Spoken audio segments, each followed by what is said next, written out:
പിതാവിന്റെയും പുത്രന്റെയും പരിശുദ്ധാത്മാവിന്റെയും നാമത്തിൽ ആമേൻ. അമ്മേ പരിശുദ്ധ അമ്മേ, അമ്മേ പരിശുദ്ധ ദൈവമാതാവേ, കൃപാസനത്തിലൂടെ ഞങ്ങൾക്കും ഞങ്ങളുടെ ദേശത്തിനും അമ്മ മധ്യസ്ഥം തേടി തന്ന എല്ലാ അനുഗ്രഹങ്ങൾക്കും കൃപകൾക്കും ഞങ്ങളിപ്പോൾ ഹൃദയം നിറഞ്ഞ നന്ദി പറയുന്നു. അമ്മേ പരിശുദ്ധമ്മേ, ദൈവമാതാവേ, 2004 ഡിസംബർ 7 ഉച്ചകഴിഞ്ഞ് 2:30 കൃപാസനത്തിൽ സംഭവിച്ച അമ്മയുടെ പ്രത്യക്ഷപ്പെടലിനെക്കുറിച്ച് തിരുസഭയ്ക്ക് സമർപ്പിച്ചിരിക്കുന്ന പഠനരേഖകളുടെ മേൽ സഭാത്മകമായ പഠനം ആരംഭിക്കുവാൻ ഞങ്ങൾ പ്രാർത്ഥിക്കുന്നു. അമ്മേ പരിശുദ്ധമേ, ഭൂസ്വർലോകങ്ങളുടെ രാജ്ഞിയായ അങ്ങേയ്ക്ക് ഭൗമസംരക്ഷണത്തിനായി പ്രപഞ്ചപ്രകൃതിയെ തന്നെ തിരുസഭ പ്രതിഷ്ഠിക്കുവാൻ ഈ പ്രത്യക്ഷീകരണം വഴി ഇടയാക്കണമേ. പരിശുദ്ധമേ, ജപമാല മാതാവേ, സകല കൃപാസനം പ്രാർത്ഥനയോടും ചേർത്ത് ഞങ്ങളിപ്പോൾ പ്രാർത്ഥിക്കുന്ന ഈ കുടുംബത്തിന്റെ പ്രത്യേക നിയോഗം പറ മക്കളെ.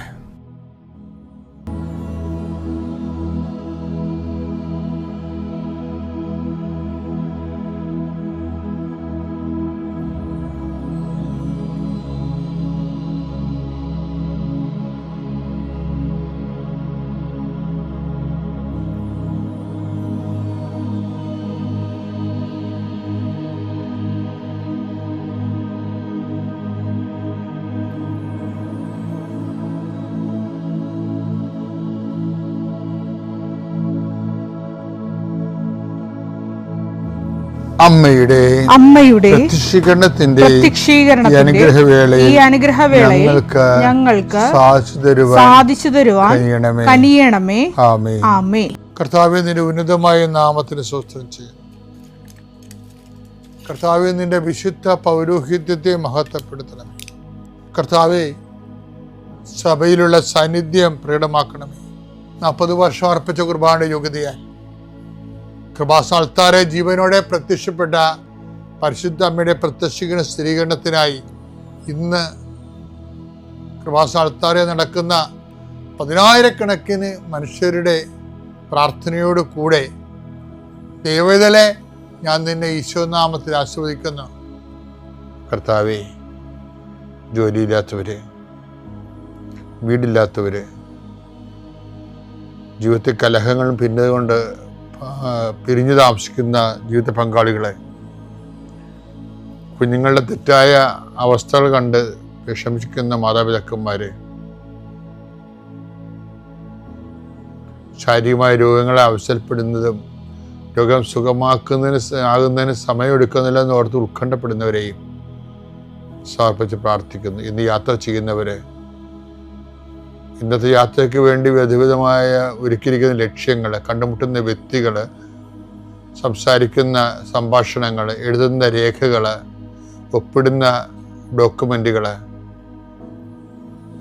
പങ്കെടുക്കുന്ന ഇൻ്റർവ്യൂകൾ, സെൻഡ് ചെയ്യുന്ന മെസ്സേജുകൾ എല്ലാം കർത്താവിൻ്റെ കൃപയാൽ നിറയപ്പെടാനും നീ ഇന്ന് തിരികെ എത്തുന്ന സമയത്ത് കർത്താവിൻ്റെ കൃപ നിന്നും നിറഞ്ഞു നിന്നുകൊണ്ട് സന്തോഷം വന്ന് ഉറങ്ങുവാനും ഇന്നത്തെ ദിവസം മുൻനിർത്തി നീ കണ്ടുമുട്ടുന്ന ഓരോ നിമിഷങ്ങളെയും, നിൻ്റെ ഓരോ സമയങ്ങളെയും, സന്ദർഭങ്ങളെയും, എല്ലാം സംരംഭങ്ങളെയും പരിശുദ്ധമ്മ ദൈവമാതാവിൻ്റെ മധ്യസ്ഥത്തിലെ രാത്രിയും തിരിച്ചെത്തുന്നവരെ കർത്താവിൻ്റെ നാമത്തിൽ മാതാവിൻ്റെ മധ്യസ്ഥതയും ഞാൻ നിൻ്റെ ജീവിതത്തെയും നിൻ്റെ കുടുംബത്തെയും ഈശോനാമത്തെ ആശീർവദിക്കുന്നു. വിശ്വാസ പ്രമാണം.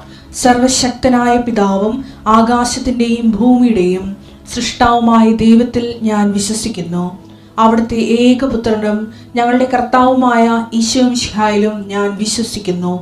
ഈ പുത്രൻ പരിശുദ്ധാത്മാവിനാൽ ഗർഭസ്ഥനായി കന്യകാമറിയത്തിൽ നിന്ന് പിറന്ന് പൊന്തിയോസ് പീലാത്തോസിന്റെ കാലത്ത് പീഡകൾ സഹിച്ച് കുരിശിൽ തറയ്ക്കപ്പെട്ട് മരിച്ച് അടക്കപ്പെട്ട് പാതാളങ്ങളിൽ ഇറങ്ങി മരിച്ചവരുടെ ഇടയിൽ നിന്ന് 3-ാം നാൾ ഉയർത്ത് സ്വർഗത്തിലേക്ക് എഴുന്നള്ളി സർവശക്തിയുള്ള പിതാവായ ദൈവത്തിന്റെ വലതുഭാഗത്തിരിക്കുന്നു. അവിടെ നിന്ന് ജീവിക്കുന്നവരെയും മരിച്ചവരെയും വിധിക്കുവാൻ വരുമെന്നും ഞാൻ വിശ്വസിക്കുന്നു. പരിശുദ്ധാത്മാവിലും ഞാൻ വിശ്വസിക്കുന്നു. വിശുദ്ധ കത്തോലിക്കാ സഭയിലും പുണ്യവാന്മാരുടെ ഐക്യത്തിലും പാപങ്ങളുടെ മോചനത്തിലും ശരീരത്തിന്റെ ഉയർപ്പിലും നിത്യമായ ജീവിതത്തിലും ഞാൻ വിശ്വസിക്കുന്നു. ആമേൻ. സുഖസ്ഥനായ ഞങ്ങളുടെ പിതാവേ, അങ്ങയുടെ നാമം പൂജിതമാകണമേ. അങ്ങയുടെ രാജ്യം വരണമേ. അങ്ങയുടെ തിരുമനസ് സ്വർഗത്തിലെ പോലെ ഭൂമിയിലും ആകണമേ. അന്നു വേണ്ടുന്ന ആഹാരം ഇന്ന് ഞങ്ങൾക്ക് തരണമേ. ഞങ്ങളോട് തെറ്റ് ചെയ്യുന്നവരോട് ഞങ്ങൾ ക്ഷമിക്കുന്നത് പോലെ ഞങ്ങളുടെ തെറ്റുകൾ ഞങ്ങളോടും ക്ഷമിക്കണമേ. ഞങ്ങളെ പ്രലോഭനത്തിൽ ഉൾപ്പെടുത്തരുതേ, തിന്മയിൽ ഞങ്ങൾ രക്ഷിക്കണമേ. ആമേൻ. നന്മ തെളിഞ്ഞു മറിയമേ, സ്വസ്തി. കർത്താവ് അങ്ങയുടെ കൂടെ സ്ത്രീകളിൽ അങ്ങ് അനുഗ്രഹിക്കപ്പെട്ടവളാകുന്നു. അങ്ങയുടെ ഉദരത്തിൻ ഫലമായി ഈശോ അനുഗ്രഹിക്കപ്പെട്ടവനാകുന്നു. പരിശുദ്ധ മറിയമേ, തമ്പുരാന്റെ അമ്മേ, പാപികളായ ഞങ്ങൾക്ക് വേണ്ടി ഇപ്പോഴും ഞങ്ങളുടെ മരണസമയത്തും തമ്പുരാനോട് അപേക്ഷിക്കണമേ. ആമേൻ. എൻ്റെ പ്രിയപ്പെട്ടവരെ, പിന്നെ വലിയ വലിയ കാര്യങ്ങളില്ലേ, വലിയ വലിയ കാര്യങ്ങൾ,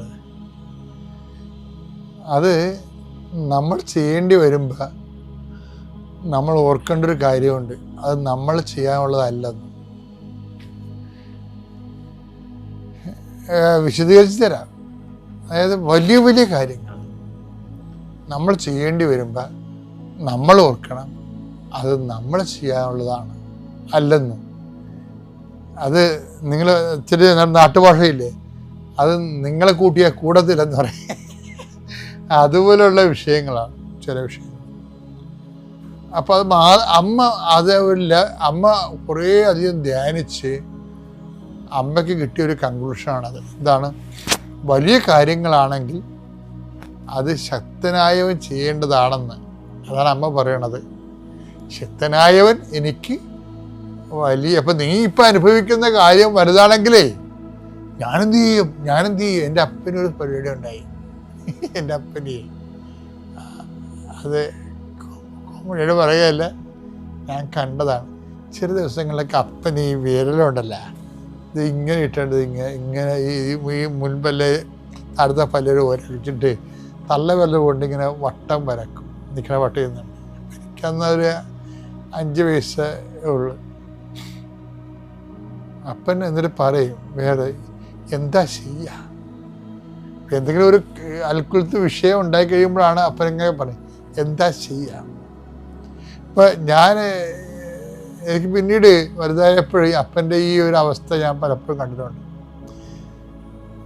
അപ്പം എനിക്ക് മനസ്സിലായത്, എൻ്റെ ജീവിതത്തിലും അങ്ങനെ വന്നിട്ടുണ്ട്. പക്ഷെ ഞാൻ വട്ടം വരക്കാൻ ഒക്കെ ഒന്നും പോയിട്ടില്ല. അതിൻ്റെ കാരണം അപ്പനെ ഉണ്ടായതിനെ കൂടുതലും ദിവ്യകാരുണ്യ ബന്ധം എനിക്കുണ്ടായിരുന്നു. അമ്മ കൂടെ നിൽക്കുമ്പോൾ ദിവ്യകാരുണ്യ ബന്ധത്തിന് ഭയങ്കര മിഴിവാണ്. നമ്മൾ ദിവ്യകാരുണ്യത്തിൻ്റെ അടുത്ത് അമ്മയുമായിട്ട് പോകുമ്പോഴാണ്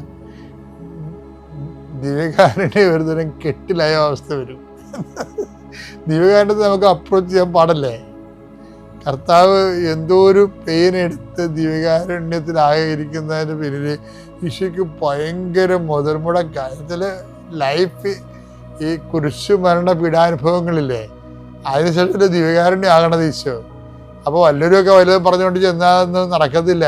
കാര്യം വെച്ചാൽ ദിവ്യകാരുണ്യത്തെ അങ്ങനെ അപ്രോച്ചബിൾ ആണെന്ന് എനിക്ക് തോന്നിയിട്ടില്ല പലപ്പോഴും. കാരുണ്യ അപ്രോച്ച് വെച്ചാൽ ദിവ്യകാരുണ്യ പ്രോസസ്സിലേക്ക് ഈശോ വരുന്നതിന് മുമ്പ് മിശിഹ ഇതെല്ലാം സഹിച്ച് മഹത്വത്തിലേക്ക് കരയേണ്ടത് ആവശ്യം. ഭൂമിയിലെ മഹത്വമാണ് ദിവ്യകാരുണ്യം എന്ന് പറയണത്. സ്വർഗത്തിലെ മഹത്വം പോലെ ഭൂമിക്കും ഈ പാഷൻ കർത്താവിൻ്റെ പീഡാനുഭവങ്ങൾ 2 മഹത്വങ്ങളുണ്ട്, മഹത്വ സാന്നിധ്യങ്ങളുണ്ടാക്കി. ഒന്ന് നമ്മുടെ കൂടെയുള്ള മഹത്വ സാന്നിധ്യം, രണ്ടാമത്തത് സ്വർഗത്തിലുള്ള മഹത്വ സാന്നിധ്യം. ലൂക്ക 24:26. ലൂക്ക 24:26. ക്രിസ്തു ഇതെല്ലാം സഹിച്ച് മഹത്വത്തിലേക്ക് പ്രവേശിക്കേണ്ടിയിരുന്നില്ലേ. അപ്പൊ അത് ഈ ദിവ്യകാരുണ്യത്തിന്റെ ഒരു കാലാവസ്ഥയിലാണ് ഈ വെളിപാട് വരണത്. ഈശോ അതിനുള്ളിൽ എമ്മാവൂസിൽ വെച്ച് ദിവ്യകാരുണ്യമായി മാറിയല്ല. എമ്മാവൂസിൽ വെച്ച് ദിവ്യകാരുണ്യം ആദ്യം അനുഭവിച്ചവരല്ലേ പിന്നീട് അവർ നിരാശപ്പെട്ട് തിരിച്ചുപോയ എമ്മാവൂസിലേക്ക് പോയ ആൾക്കാർ തിരിച്ചു പോണത്. അപ്പം ദിവ്യകാരുണ്യത്തിന് അങ്ങനെ ഒരു കഴിവുണ്ട്, തിരിച്ച് താൻ ഏത് വിഷയത്തിന് വെച്ചാണോ തിരിച്ചു പോകുന്നത്, വേദനിച്ചും നിരാശപ്പെട്ടും പോകുന്നത്, അത്യാവശ്യത്തോടെ അതിലേക്ക് തിരിച്ചു വിടുന്നത് ദിവ്യകാരുണ്യമാണ്.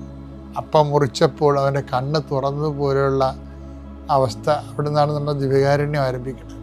അപ്പോൾ ഭൂമിയിൽ മിശിഹ ഇതെല്ലാം സഹിച്ച് മഹത്വത്തിലേക്ക് അറിയേണ്ട ആവശ്യമാണെന്ന് പറയുമ്പോൾ നമുക്ക് മിശിഹയുടെ സഹനത്തിലൂടെ 2 മഹത്വ സാന്നിധ്യം കിട്ടി. ഒന്ന് സ്വർഗത്തിലുള്ള കർത്താവിൻ്റെ മഹത്വം, ഭൂമിയിലുള്ള കർത്താവിൻ്റെ മഹത്വം. അതാണ് ഇപ്പോൾ ഭൂമിയിലുള്ള കർത്താവിൻ്റെ മഹത്വമാണ് ദിവ്യകാരുണ്യം. ഇപ്പോൾ ദിവ്യകാരുണ്യത്തിൽ നമുക്ക് ഏത് സമയത്തും പോകാമെന്ന് ചോദിച്ചു കഴിഞ്ഞാൽ പോകാൻ പറ്റുമായിരിക്കും. പക്ഷേ എനിക്ക് പോകാൻ അങ്ങനെ തോന്നിയിട്ടില്ല. എന്ന് വെച്ച് കഴിഞ്ഞാൽ എന്താ പ്രശ്നം വെച്ച് കഴിഞ്ഞാൽ ദിവ്യകാരുണ്യം നല്ല ഇൻവെസ്റ്റ്മെൻ്റ് ഉണ്ടായിട്ടുള്ള ഒരു വിഷയമാണ്. കർത്താവിൻ്റെ പീഡാനുഭവത്തിൽ ദിവ്യകാരുണ്യത്തിരുന്ന് ആർക്ക് പ്രാർത്ഥിക്കാൻ പറ്റുമെന്ന് വെച്ച് കഴിഞ്ഞാൽ ദിവ്യകാരുണ്യം അവിടെ ഇരിക്കുന്നതുകൊണ്ട് അത് ദിവ്യകാരുണ്യമാണെന്ന് അറിഞ്ഞുകൊണ്ട് അവിടെ വിളക്ക് വെളിച്ചതുകൊണ്ട് മുട്ടുകുത്താവുന്നത് അതൊക്കെ സ്വാഭാവിക അനുഷ്ഠാന രീതികളാണ്. മറിച്ച് ആ ദിവ്യകാരുണ്യത്തിലുള്ള ആത്മബന്ധവും സത്താപരമായ ഷെയർ, പങ്കാളിത്ത പെൻഷൻ എന്നൊക്കെ പറയുന്നത് നമ്മൾ. അതുപോലെ തന്നെ പങ്കാളിത്ത സാന്നിധ്യം നമുക്ക് വേണമെന്നുണ്ടെങ്കിൽ നമ്മൾ 3 കാര്യം ചെയ്യേണ്ടി വരും. അല്ലാതെ വികാരനാണല്ലോ അവിടെ ഇരിക്കണമെന്നാൽ മുട്ടുകുത്തിയേക്കാമെന്ന് പറയുമ്പോൾ നമുക്കിപ്പോൾ ഒരു പങ്കാളിത്തം, നമുക്കൊരു ദൈവ ആരാധന കിട്ടും, നമുക്ക് ദൈവസാന്നിധ്യം അനുഭവിക്കും. പക്ഷെ പങ്കാളിത്ത സാന്നിധ്യം എന്ന് പറയണത് വേറെയാണ്. ദിവ്യകാരുണ്യം ഭാഗിച്ച് വീതിച്ചിട്ട് ഇത് എടുത്ത് ഭക്ഷിക്കാൻ പറഞ്ഞില്ലേ? അപ്പം പങ്കാളിത്ത സാന്നിധ്യത്തിന് ദിവ്യകാരുണ്യത്തിന് ഭയങ്കര വിലയാണ്. അപ്പം പങ്കാളിത്ത സാന്നിധ്യം എങ്ങനെ ഉണ്ടാകാനാണ്? ഈ മിശിഹായി ദിവ്യകാരുണ്യം മുറിച്ച് കഴിയുമ്പോൾ സഭ ഒരു വല്ലാത്തൊരു വലിയ കാര്യം പറയും. അതാണ് അതിൻ്റെ ആസ്തി എന്ന് പറയുന്നത്. അതെന്താ പറയണത്? വിശ്വാസത്തിൻ്റെ മഹാരഹസ്യങ്ങൾ നമുക്ക് പ്രഖ്യാപിക്കാമെന്ന് പറയും. അപ്പോൾ എന്താ നമ്മൾ ചെയ്യണത്? കർത്താവെ, അങ്ങയുടെ മരണം ഞങ്ങൾ പ്രഖ്യാപിക്കും. വായിക്കിടക്കുന്ന ആക്കുകൊണ്ട് മരണം പ്രഖ്യാപിക്കുക എന്ന് പറഞ്ഞു കഴിഞ്ഞാൽ അത് കൂടത്തില്ല. മരണം പ്രഖ്യാപിക്കണമെന്നുണ്ടെങ്കിൽ അവൻ്റെ മരണത്തിൻ്റെ അംശം നമ്മുടെ ജീവിതത്തിലെ ശരീരത്തിലുണ്ടായിട്ട് നമ്മളത് വിശ്വാസപൂർവ്വം അംഗീകരിക്കണം. അല്ലാതെ പുസ്തകത്തിൽ കുർബാനത്തിൻ്റെ കുർബാന സഹായം കൊണ്ട് മരണം ഞങ്ങൾ പ്രഖ്യാപിക്കുന്നു, ഉയർപ്പ് ഞങ്ങൾ വിശ്വസിക്കുന്നു പറഞ്ഞു കഴിഞ്ഞാൽ കൂടത്തില്ല. എനിക്കത് കേൾക്കുമ്പോൾ ദേഷ്യം വരും. എന്തറിഞ്ഞിട്ടാണ് നീ അത് പറയണത്? ദിവ്യകാരുണ്യത്തിൽ പങ്കാളിത്ത സാന്നിധ്യമാണ്.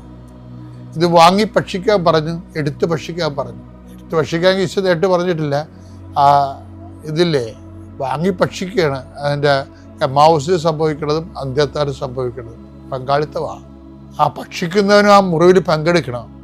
അപ്പം അതിൻ്റെ അകത്ത് വരണം മരണത്തെ പ്രഖ്യാപിക്കുകയാണ്. മരണത്തെ പ്രഖ്യാപിക്കാൻ അന്തസ്സോടെ മരണത്തെ പ്രഖ്യാപിക്കാൻ കഴിയണം. ജീവിതത്തിലും മുറിവും മരണമൊക്കെ ഉണ്ടാവും. അത് അന്തസ്സോടെ ദൈവഹിതമാണ്, ദൈവ പദ്ധതിയാണ്. ഞാൻ എൻ്റെ കർത്താവിൻ്റെ മരണമാണ് ഇതിലൂടെ പ്രഖ്യാപിക്കണമെന്ന് ഞാൻ പ്രഖ്യാപിക്കുന്ന കാര്യം കർത്താവിനും മനസ്സിലാകണം. Is proclaim my death. പിന്നെന്താണ് ഉണ്ടാകുന്നത്? ഉയർപ്പിൽ വിശ്വസിക്കുന്നു. മരണത്തെ പ്രഖ്യാപിക്കുന്ന നിരാശയില്ലാത്ത എന്താ? ഉയർപ്പിൽ പങ്കാളിയാകുമെന്നാണ്. ഉയർപ്പിൽ പങ്കാളിയാകുകയാണ് നമ്മൾ. ഇവിടെയും പങ്കാളിത്തമാണ്. പങ്കാളിത്ത ഉയർപ്പാണത്. പിന്നെന്താണ്? വരവ് കാത്തിരിക്കുകയാണ്. അല്ല എല്ലാം ശരിയാവുമെന്ന് പറയുകയല്ല. എല്ലാം ശരിയാവുമെന്ന് പറഞ്ഞിട്ടുള്ളൊരു മനുഷ്യനെ മോഹിപ്പിക്കുന്നൊരു വിഷയമില്ല, അതല്ല. എല്ലാം ശരിയാകുന്നൊരു സമയമുണ്ട്. എപ്പോഴാണ്? വരവ് കാത്തിരിക്കുമ്പോൾ, അവൻ്റെ വരവിനെ വരവേൽക്കുമ്പോൾ അവിടെല്ലാം ശരിയാണ്. അപ്പം അവൻ ജീവിതത്തിൻ്റെ ഒരു ഉമ്മാക്കിക്ക് നിന്ന് കൊടുക്കത്തില്ല. അതിനെതിരെ കർത്താവിൽ വിശ്വസിച്ചുകൊണ്ട് ചേർത്ത് നിൽക്കാം. ഇവനാണ് ദിവ്യകാരുണ്യത്തിൽ വന്ന് മുട്ടുകുത്തേണ്ടത്. ഇതിൻ്റെ ആഴങ്ങളെ മനസ്സിലാക്കത്തോളം കാലം എന്താ എന്നെപ്പോലുള്ളവർക്ക് എന്താ ചെയ്യാൻ പറ്റണത്? അമ്മയും കൊണ്ട് ദിവ്യകാരുണ്യത്തിൽ പോകാനേ പറ്റത്തുള്ളൂ. നമ്മൾ സാധാരണ ഒറ്റയ്ക്ക് നടന്ന് ദിവ്യകാരുണ്യത്തിൽ പോണത് അമ്മയെയും വിളിച്ചുകൊണ്ട് ദിവ്യകാരുണ്യത്തിൽ പോകണത് തമ്മിൽ 2 വ്യത്യാസമുണ്ട്. ഞാനെപ്പോഴും ദിവ്യകാരുണ്യത്തിൽ ഇരുന്നുകൊണ്ട് കൊന്തേലണ ആളാണ്. ദിവ്യകാരുണ്യത്തിൽ ഇരുന്നിട്ട് കൊന്തേലണത് ഒരുപക്ഷെ ചിലർക്കത് മനസ്സിലാവത്തില്ല. പക്ഷെ അതെന്താ സംഭവം? കാനായിൽ ദിവ്യകാരുണ്യം ആദ്യം ചൊരിഞ്ഞപ്പോൾ അമ്മയായിരുന്നു അതിൻ്റെ പ്രൊമൾഗേറ്റർ. അതിലേക്ക് എത്തിച്ചില്ലേ, ദിവ്യകാരണത്തിലേക്ക് എത്തിച്ചത് ആരാ? അപ്പം അമ്മയെ വിളിച്ചോണ്ട് ദിവ്യകാരണത്തിൽ പോകണമെന്ന് നിസ്സാര കാര്യമല്ല. എൻ്റെ ദൈവവേദന, നീ നിൻ്റെ ജീവിതത്തിൽ എപ്പോഴും ദിവ്യകാരണത്തിൽ നിൽക്കുമ്പോഴേക്ക് പോകുമ്പോൾ അമ്മയും വിളിച്ചോണ്ട് പോകണം. അമ്മയെ നീ എവിടെ വിളിച്ചാലും വരത്തില്ലെങ്കിലും ദിവ്യകാരണത്തേക്ക് വിളിക്കുമ്പോൾ അമ്മ തീർച്ചയായിട്ടും വരും. കാര്യം അമ്മയുടെ ഇഷ്ടവും ഈശോയുടെ ഇഷ്ടവും എല്ലാം അവിടെ, നിൻ്റെ ഇഷ്ടവും എല്ലാം ഒരുമിച്ച് വരുന്ന ഒരു സ്ഥലമാണ്. നീ അമ്മയിലൂടെ യേശുവിലേക്ക് വളരട്ടെ. പ്രാരാബ്ദം കാരണം എനിക്കൊരു നല്ല വരുമാനം ഞാൻ ആഗ്രഹിച്ചു. എൻ്റെ 3ാമത്തെ നിയോഗമാണ് നല്ലൊരു ജോലി കിട്ടുക, അല്ലെങ്കിൽ ഉള്ള ജോലി തന്നെ ഒന്ന് മെച്ചപ്പെടുത്തി ഒന്ന് സാലറി കൂട്ടി കിട്ടുവാനായിട്ട്. പക്ഷെ അവിടെ 3 കൊല്ലം നിന്നിട്ടും എനിക്കൊരു ഇതുണ്ടായില്ല. അതാരണം ഞാൻ അവിടെ നിന്ന് നിർത്തി. അവിടെ അടുത്തുള്ള ആശുപത്രിയിൽ ക്ലീനിങ് സ്റ്റാഫായിട്ട് ജോലി ചെയ്തു. അപ്പോഴും എനിക്ക് അവിടെ നൈറ്റൊക്കെ നിൽക്കുമ്പോൾ ഭയങ്കര ബുദ്ധിമുട്ടും ഭയങ്കര കാലുവേദനയായിരുന്നു. അതിനുശേഷം വേറൊരു ചേച്ചിയുടെ അടുത്ത കൂട്ടുകാരൻ വഴി UK ആളുകളെ കൊണ്ടുപോകണമെന്ന് അറിഞ്ഞു. അപ്പോൾ ഞാൻ പാസ്പോർട്ട് എടുക്കാനായി പോയി. പാസ്പോർട്ട് എടുത്തു വന്നു. അയാൾക്ക് ആധാറും ഫോട്ടോയും അയച്ചു കൊടുത്തു. പക്ഷേ അപ്പോഴവിടെ നിന്നും ഒന്നും ഒരറിയിപ്പും ഉണ്ടായില്ല. അപ്പോഴും പിന്നെ ജനുവരിയിൽ ഞാൻ വന്ന് ഇവിടെ ഉടമ്പടി പുതുക്കി പോന്നു. അപ്പോൾ പുതുക്കി പോകുമ്പോൾ ഞാൻ മാതാവിനോട് പറഞ്ഞു, മാതാവേ, ഞാൻ ഇവിടെ വന്ന് സാക്ഷ്യം പറയാൻ ഞാൻ ഇനി വരുള്ളൂ എന്ന് പറഞ്ഞുകൊണ്ടാണ് ഞാനിവിടുന്ന് പോയത്. അതിനുശേഷം ഞാനിവിടുന്ന് മാതാവിൻ്റെ രൂപം കൊണ്ടുപോയിട്ടുണ്ടായി. അത് ഞങ്ങൾ കിടക്കണ മുറിയിലാണ് വെച്ചായിരുന്നത്. അതിൻ്റെ മുകളിൽ തന്നെ പാസ്പോർട്ടും അതിൻ്റെ ഉള്ളിലെ ഉടമ്പടി കാശുരൂപവും ഉടമ്പടി തൈല് ഞാൻ കുരിശ് വരച്ച് വിശ്വാസ പ്രമാണം ചൊല്ലി പാസ്പോർട്ടിൻ്റെ അവിടെ വെച്ചു. ഒരാഴ്ച കഴിഞ്ഞപ്പോഴത്തേക്കും ദുബായിൽ നിന്ന് എനിക്കൊരു ജോലിയുടെ സാധ്യത വന്നു. ഒരു കുഞ്ഞിനെ നോക്കാനാണ്. ഏപ്രിൽ 11-ാം തീയതി ഞാൻ പോവും. അതിനുള്ളിൽ ഇവിടെ വന്ന് എനിക്ക് സാക്ഷ്യം പറയാൻ മാതാവ് എന്നെ അനുഗ്രഹിക്കട്ടെ എന്ന് പ്രാർത്ഥിച്ചു. സാമ്പത്തിക ബുദ്ധിമുട്ട് കാരണം എനിക്ക് കയ്യിൽ നിന്ന് കാശ് കൊടുത്ത് അങ്ങോട്ട് പോകാനുള്ള കഴിവുണ്ടായില്ല. വിസയും ടിക്കറ്റും എല്ലാം അവർ ഫ്രീ ആയിട്ട് അയച്ചു തന്നു. ഇത്ര അനുഗ്രഹം എനിക്ക് തന്ന മാതാവിന് 1000 നന്ദി. ഇവിടെ വന്ന് പ്രാർത്ഥിക്കുന്ന എല്ലാവർക്കും മാതാവിൻ്റെ അനുഗ്രഹം കൂടുതൽ കിട്ടട്ടെ എന്ന് പ്രാർത്ഥിക്കുന്നു. എൻ്റെ പേര് ലൈസമ്മ. ഞാൻ താമസിക്കുന്നത് ചുങ്കത്തറ പള്ളിക്കുത്ത് എന്ന് പറഞ്ഞ സ്ഥലത്തു നിന്നാണ് ഞാൻ വരുന്നത്. ഞാനിവിടെ ഉടമ്പടി എടുക്കാനുണ്ടായിരുന്ന കാരണം എനിക്ക് ഒരു മകനായിരുന്നു ഉണ്ടായിരുന്നത്, ആകെ ഒരു മകൻ. അവൻ്റെ അച്ഛൻ 1 വയസ്സായപ്പം മരിച്ചുപോയി. അപ്പം ഞാൻ കൂടുതൽ ഈ മോന് വേണ്ടി തന്നെയാണ് ജീവിച്ചുകൊണ്ടിരുന്നത്. അവൻ പഠിക്കാനൊക്കെ നല്ല മിടുക്കനായിരുന്നു. നല്ല മാർക്കോടുകൂടി 10ാം ക്ലാസ്സും +2 എല്ലാം പാസ്സായി കഴിഞ്ഞപ്പോൾ അവൻ ആദ്യം എന്നോട് പറഞ്ഞിരുന്നു, ഞാനിവിടെ ഡിഗ്രിക്ക് പഠിക്കാം. അപ്പം ഞാൻ പറഞ്ഞു, ഡിഗ്രിക്ക് പഠിച്ചിട്ട് കാര്യമില്ല, നല്ല എന്തെങ്കിലും കോഴ്സിന് പഠിക്കുക എന്ന് പറഞ്ഞ് ഞാനാണ് അവനെ നിർബന്ധിച്ച് എൻട്രൻസിന് വിട്ടത്. എൻട്രൻസിന് വിട്ടിട്ട് അവന് കുസാറ്റിൽ കേരള എഞ്ചിനീയറിങ്ങിനും അവന് നല്ല മാർക്ക് ഉണ്ടായിരുന്നു, കുസാറ്റിലും ഉണ്ടായിരുന്നു. അപ്പോൾ അവൻ പറഞ്ഞു, അമ്മേ ഞാൻ കുസാറ്റിലാണ് പോകുന്നത്, അവിടെയാണ് പ്ലേസ്മെൻ്റ് ഒക്കെ എന്ന് പറഞ്ഞു. അപ്പോൾ ഞാൻ പറഞ്ഞു, ശരി നിൻ്റെ ഇഷ്ടം പോലെ ചെയ്യട്ടെ എന്ന് പറഞ്ഞ് ഞങ്ങൾ അവനെ കുസാറ്റിൽ കൊണ്ടുപോയി അഡ്മിഷൻ എടുത്തു. അവിടെ അഡ്മിഷൻ എടുത്തു കഴിഞ്ഞപ്പോൾ നമുക്ക് ഇതുവരെ എന്ന് പറഞ്ഞാൽ അവൻ നാട്ടിൻപുറത്തുള്ളൊരു സ്കൂളിലല്ലേ പഠിച്ചത് +2 ഒക്കെ. അപ്പോൾ അവിടെ നമുക്ക് നേരിട്ട് ചെന്ന് അധ്യാപകരെയൊക്കെ കണ്ട് കുട്ടി എങ്ങനെ പഠിക്കുന്നു, എങ്ങനെയാണ് മാർക്ക് എന്നൊക്കെ ചോദിക്കാനുള്ള ഒരു രീതി ഉണ്ടായിരുന്നു. ഇവിടെ ഈ കുസാറ്റിൽ അഡ്മിഷൻ കിട്ടിയപ്പോൾ എനിക്കറിയില്ല അവിടെ ആരാ എന്താ വലിയ യൂണിവേഴ്സിറ്റി, ആരോട് ചോദിക്കുക എന്ത് ചോദിക്കുക എന്നൊക്കെ വിചാരിച്ച് ഞങ്ങൾ അഡ്മിഷൻ എടുത്ത് ഇങ്ങോട്ട് പോന്നു കഴിഞ്ഞ് അവൻ പഠിക്കുന്നുണ്ടെന്ന് തന്നെയാണ് വിചാരിച്ചത്. പക്ഷേ അതുവരെ എന്ന് പറഞ്ഞാൽ ഹോസ്റ്റലിൽ നിന്ന് ശീലമില്ലാത്ത അവനെ ഹോസ്റ്റലിൽ കൊണ്ടാക്കിയപ്പം ഇവർക്ക് എന്ന് വെച്ചാൽ കുറേ കുട്ടികൾ ഒന്നിച്ച് താമസിക്കുന്നതാണ്. അവർക്ക് ഈ മൊബൈലൊക്കെ ഇങ്ങനെ നോക്കി അവർ 12, 1 മണി 2 മണി വരെയൊക്കെയാണ് അവർ കിടന്നുറങ്ങുന്നത്. ആ സമയത്ത് ഇവന് രാവിലെ കോളേജിലോട്ട് എഴുന്നേറ്റ് പോകാൻ ഇവന് കഴിയുന്നില്ല. അങ്ങനെ ഇവൻ കിടന്നുറങ്ങി, ഇവൻ്റെ അറ്റൻഡൻസൊക്കെ നഷ്ടപ്പെട്ടു. ഇതൊക്കെ ഞങ്ങൾ അറിയുന്നില്ല. ഞാൻ അറിയുന്നതെന്ന് പറഞ്ഞാൽ ഇവൻ 2ാം വർഷം ആകുമ്പോഴാണ്. 2ാം വർഷം ആകുമ്പോൾ എനിക്കൊരു കോള് വന്നു, പ്രിൻസിപ്പാള് നിങ്ങൾ മോനെ ഒരു നാട്ടിൻപുറത്തുനിന്ന് കൊണ്ടുപോയി ഒരു കോളേജിൽ കൊണ്ട് ചേർത്തിട്ട് ഈ കുസാറ്റിൽ കൊണ്ട് ചേർത്തിട്ട് നിങ്ങൾ അവനെ ഒന്ന് ഇതുവരെ തിരിഞ്ഞു നോക്കുമോ, ഈ കോളേജിലൊന്ന് വരുമോ, ഒന്ന് അന്വേഷിക്കുമോ, ഒന്ന് ഇതുവരെ ചെയ്യാത്തത് എന്താണ് എന്ന് പ്രിൻസിപ്പാൾ ചോദിച്ചു. അപ്പോഴാണ് ഞാൻ ആകെ വിഷമിച്ച്. അപ്പം ഞാൻ പറഞ്ഞു, എനിക്കറിയില്ല ആരോട് എന്ത് ബന്ധപ്പെടും. അപ്പോൾ അവർ പറഞ്ഞു, ഇവിടെ 2 PTA മീറ്റിംഗ് വെച്ചിട്ടുണ്ടായിരുന്നല്ലോ, നിങ്ങൾ ഒരു പ്രാവശ്യം പോലും ഇവിടെ വന്നിട്ടില്ല, ഞങ്ങളെ കോണ്ടാക്റ്റ് ചെയ്തിട്ടില്ല എന്ന് പറഞ്ഞു. അപ്പം ഞാൻ എന്ത് കാണിച്ചു, ഉടനെ തന്നെ ഞാൻ ട്രെയിൻ കയറി ഞാൻ ഇവൻ്റെ കോളേജിൽ ചെന്നു.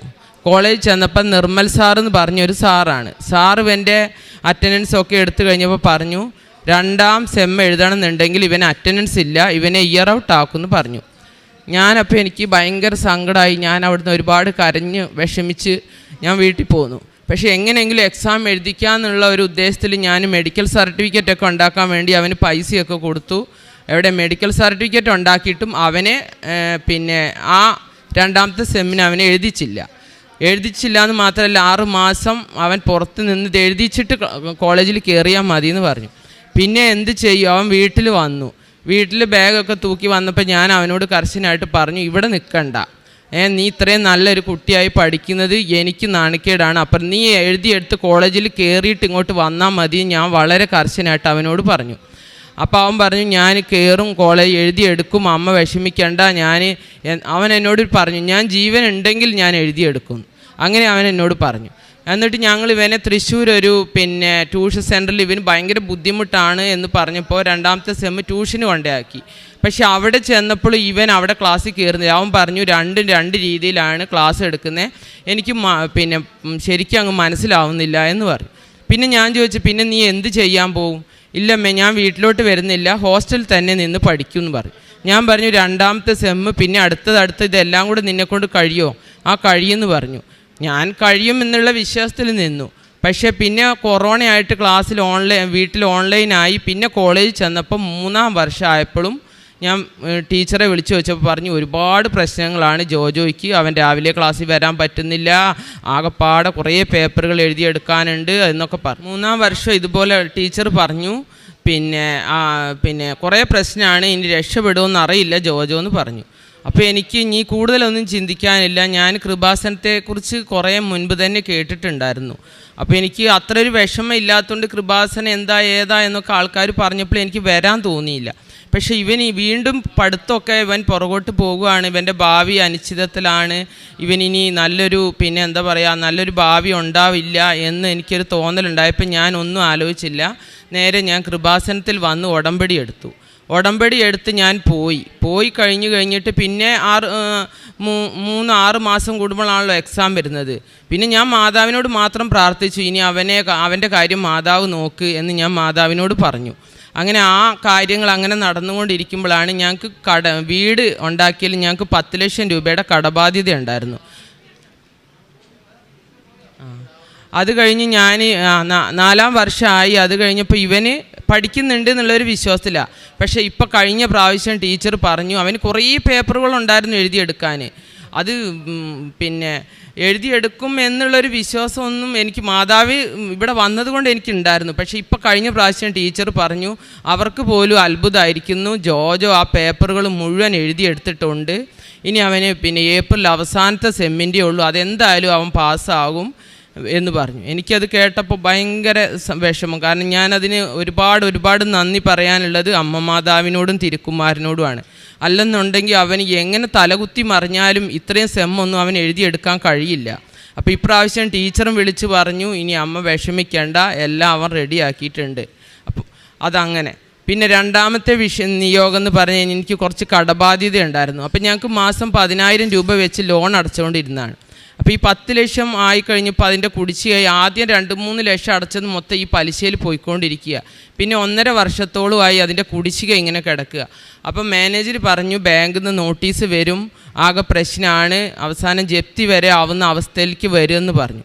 അപ്പം ഞാൻ വിചാരിച്ചു, ഇനി എന്ത് ചെയ്യും, പെട്ടെന്ന് നമുക്ക് ഇത്രയും രൂപ എവിടെ നിന്ന് അടയ്ക്കാനുണ്ടാവും. അപ്പം ഞാനിവിടെ ഉടമ്പടി എടുത്ത് പോയി ഏകദേശം ഒരു 4 ദിവസം കഴിഞ്ഞപ്പോൾ ഒരാൾ ഞങ്ങളെ വീട്ടിൽ വന്ന് മുട്ടുന്നുണ്ട്. അപ്പം ഞാൻ വാതിൽ തുറന്ന് നോക്കുമ്പോൾ എന്നോട് പറഞ്ഞു, ഇതാണോ ഇന്ന പഴയമ്പള്ളിലെ വീടെന്ന് ചോദിച്ചു. അതേന്ന് പറഞ്ഞു. എന്താ നിങ്ങളുടെ ആവശ്യം? അപ്പോൾ പറഞ്ഞു, നിങ്ങൾക്ക് അവിടെ കുറച്ച് പറമ്പ് വെറുതെ കിടക്കുന്നില്ലേ? അപ്പോൾ 1 ഏക്കർ പറമ്പ് ഞങ്ങൾക്ക് ഒന്നും ചെയ്യാതെ വെറുതെ ഇങ്ങനെ കിടക്കുന്നുണ്ട്. ഞങ്ങൾ സാമ്പത്തിക ബുദ്ധിമുട്ടുകൊണ്ട് ആ പറമ്പിൽ ഒന്നും ചെയ്തിട്ടില്ല, വെറുതെ മരുഭൂമി പോലെ പറമ്പ് കിടക്കുക, അതും വഴിയില്ല, കുറേ ഉള്ളേരിയയിലാണ് ആ പറമ്പ്. അപ്പോൾ അയാൾ പറഞ്ഞു, ഞാൻ പൂക്കോട്ടുംപാടെന്ന് പറഞ്ഞാൽ അവിടുന്ന് കുറച്ച് ദൂരമാണ്, അവിടുന്ന് വരികയാണ്, നിങ്ങളെ പറമ്പിൽ കുറച്ച് കളിമണ്ണുണ്ടെന്ന് പറഞ്ഞു. അപ്പോൾ എനിക്ക് വിശ്വസിക്കാൻ കഴിഞ്ഞില്ല. കാരണം അത്രയും വർഷം ആ പറമ്പ് അവിടെ കിടന്നിട്ട് ഇന്ന് വരെ അങ്ങനെ ആരും പറഞ്ഞിട്ടില്ല. അപ്പം ഞാൻ ചോദിച്ചു, നിങ്ങളിത് എങ്ങനെ കണ്ടുപിടിച്ചു ഇവിടെ കളിമണ്ണുണ്ടെന്ന കാര്യം? ഒന്നുമില്ല, ഞങ്ങൾ ഈ നാട്ടിൽ വണ്ടി ഇറങ്ങിയപ്പോൾ ഞങ്ങൾക്ക് തോന്നി ഇതിലെ ഒന്ന് വരണമെന്ന് തോന്നി. അങ്ങനെ ഞങ്ങൾ ഓരോ പറമ്പും ഇങ്ങനെ നോക്കുമ്പോൾ നിങ്ങളെ പറമ്പിലും കളിമണ്ണുണ്ടെന്ന് പറഞ്ഞു. അപ്പോൾ ഞാൻ പറഞ്ഞു, കളിമണ്ണിന് എന്താ ഏതാണെന്നൊന്നും എനിക്കറിയില്ല ഈ കളിമണ്ണിനെ കുറിച്ച്. അപ്പോൾ അവർ പറഞ്ഞു, ചട്ടിയും കലമൊക്കെ ഉണ്ടാക്കുന്ന മണ്ണാണ്, അതിന് സാധാ മണ്ണിനേക്കാളും നല്ല വില കിട്ടുമെന്ന് പറഞ്ഞു. അപ്പോൾ എൻ്റെ മനസ്സിൽ, കാരണം ഇവിടെ കടബാധ്യത വന്ന് കിടക്കുന്നു, വീട് നോട്ടീസ്, അപ്പോൾ ഇത് എങ്ങനെയെങ്കിലും കുറച്ച് കടം വീട്ടാലോ എന്ന് എൻ്റെ മനസ്സിൽ ആരോ ഇങ്ങനെ പറയുന്ന പോലെ തോന്നി. അപ്പം ഞാൻ പറഞ്ഞു, ശരി ആയിക്കോട്ടെ, നിങ്ങൾ ആ മണ്ണെടുത്തോ, അതിനിപ്പോൾ എന്താ ചെയ്യേണ്ടത്? അപ്പോൾ അവർ പറഞ്ഞു, ജിയോളജിയിൽ നിന്നൊക്കെ പഞ്ചായത്തിൽ നിന്നൊക്കെ പെർമിഷൻ കിട്ടണമെന്ന് പറഞ്ഞു. പിന്നെ അവർ പെർമിഷനുള്ള പേപ്പറുകൾ ഇങ്ങനെ നീക്കിക്കൊണ്ടിരിക്കുകയാണ്. അപ്പോൾ അവർ 10 സെൻറ്റിൻ്റെ 10 സെൻറ്റിനാണ് അവർ പെർമിറ്റ് എടുത്തത്. 10 സെൻറ്റിൻ്റെ പെർമിറ്റ് എടുത്തു കഴിഞ്ഞാൽ തന്നെ ഞങ്ങളുടെ കടബാധ്യത ഏകദേശം വീട്ടാൻ പറ്റുമെന്ന് അവർ പറഞ്ഞു. അങ്ങനെ ഈ പെർമിറ്റൊക്കെ കിട്ടി ഏകദേശം 6 മാസമായി കഴിഞ്ഞപ്പോൾ ഇവർ മണ്ണെടുക്കാൻ തുടങ്ങിയപ്പം സത്യത്തിൽ അവിടെ കളിമണ്ണില്ല. ആ എടുത്ത ആ കൊശവൻ വെറുതെ ഇങ്ങനെ അവർ കുഴിച്ചെടുത്ത ആ ഒരു ഭാഗത്ത് മാത്രമേ കളിമണ്ണുള്ളൂ. അത് കഴിഞ്ഞ് അവർ പിന്നെ ഇത് എന്താ അവർക്ക് തെറ്റിപ്പോയതാണോ എന്ന് വിചാരിച്ച് അടുത്ത കുറച്ച് മാറി അവിടെയും കുഴിച്ച് നോക്കുമ്പോൾ അവിടെയും സംഭവം കളിമണ്ണില്ല. ആകെ കിട്ടിയത് 9 ലോഡ് കളിമണ്ണാണ്. സത്യത്തിൽ ആ പറമ്പിൽ എവിടെയും